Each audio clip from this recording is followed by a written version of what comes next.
Apektado ang aktibidad ng isang simbahan sa Valenzuela na taon-taon daw binabaha kapag masama ang panahon. May unang balita live si Gabriel Gonzalez. Gabriel, may mga misa pa ba? Mariz, yes, bukod sa ating kinatatayuan, Mariz, itong patio ng San Diego de Alcala Parish, pinasok na rin ng baha yung mismong loob ng simbahan. Nangyayari daw ito kapag may bagyo at tuwing malakas ang ulan, kaya ang resulta, apektado ang lahat ng mga aktibidad sa simbahan.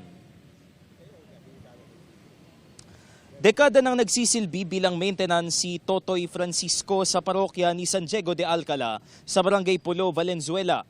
Ang pagbaha sa kanilang parokya na umaabot daw hanggang hita, taon-taon na nilang problema. Pababa kasi ang terrain ng compound ng simbahan kaya naiipon dito ang tubig.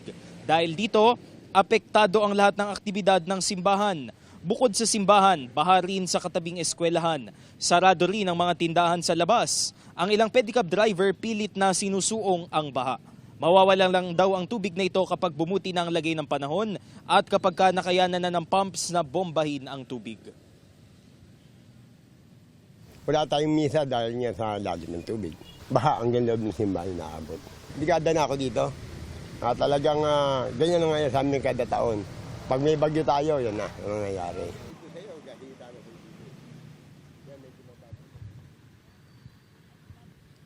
Mariz, may mga nakausap tayo kaninang mga pedicab driver na pilit sinusuong itong gahitang baha dito sa aking kinalalagyan. Tinanong natin bakit nila ito sinusuong. Ang sabi nila may mga tumatawid daw kasi mula doon sa daanan na yun sa aking likuran na mga teacher na pupunta dito sa eskwelahan sa aking kanan. At pinapasakay daw nila yung mga teacher na yon ng libre. At maging yung mga residente na nais lamang tumawid palabas dito mismo sa MH Del Pilar Street sa Barangay Pulo.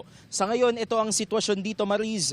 Maski yung San Diego Parochial School sa aking kanan ay pinasok na rin ng baha. Kung kaya't walang pasok yung mga estudyante. Kagaya nga ng nasabi natin kanina, ay halos inabot na rin itong concrete barrier na ito sa aking kanan nung mga malalakas sa pag-ulan nung mga nakalipas na araw. Pero sa ngayon ay medyo bumaba na raw ang tubig dito. Yan muna latest mula rito sa aking kinalalagyan, Marie, sa Valenzuela. Gabriel Gonzalez, GMA News.